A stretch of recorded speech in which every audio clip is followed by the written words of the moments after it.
সালামু আলাইকুম ওয়া রাহমাতুল্লাহি ওয়া তাআলা ওয়া বারাকাতুহু। প্রিয় দর্শক শ্রোতা, সোনার মদিনা চ্যানেলটিকে সাবস্ক্রাইব করে পাশে থাকুন আর নিত্য নতুন ভিডিও পাওয়ার জন্য বেল বাটনটি ক্লিক করে রাখুন আর লাইক শেয়ার করতে ভুলবেন না।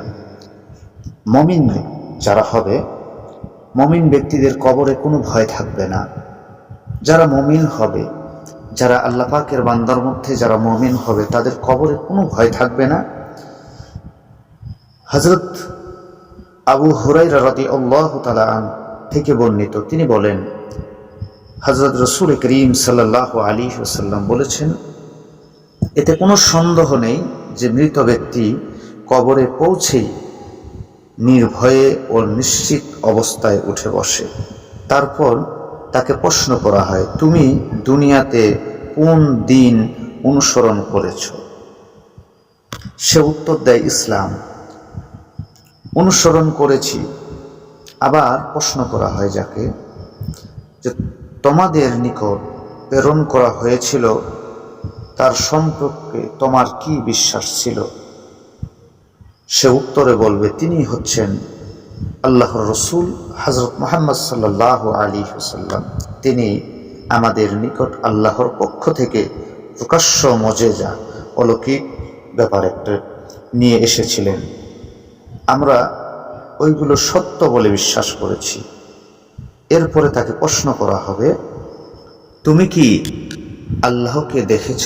সে জবাব দেবে, দুনিয়ায় কোনো লোকই আল্লাহকে দেখেনি, দেখতে পারেনি, তাই আমিও বা কেমন করে তাকে দেখব। এরপরে তার সামনে দোজখের দিকে একটা জানালা খুলে দেওয়া হবে। এর ভিতর দিয়ে সে দোজখের দৃশ্য দেখে, যে আগুনের লেলিহান শিখাগুলো দেখে সে অবাক হয়ে যাবে।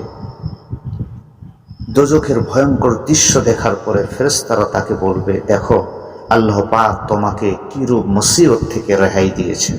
এরপর সে সামনে বেহেশতের দিকে একটি জানালা তার জন্য খুলে দেওয়া হবে।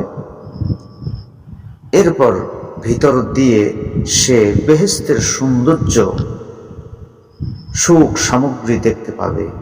তারপরে তাকে বলা হবে, এই বেহেশতই তোমার আসল ঠিকানা, কেননা তুমি ইয়াকিনের সাথে জীবন অতিবাহিত করেছ, ইয়াকিনের সাথে তোমার মৃত্যু হয়েছে এবং ইয়াকিনের সাথেই তুমি কিয়ামতের দিনে কবর থেকে উঠবে ইনশাআল্লাহ।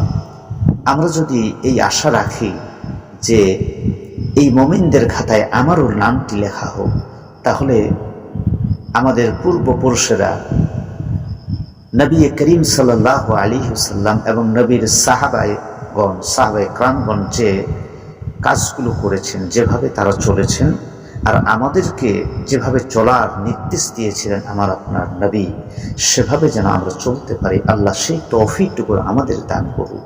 আমিন।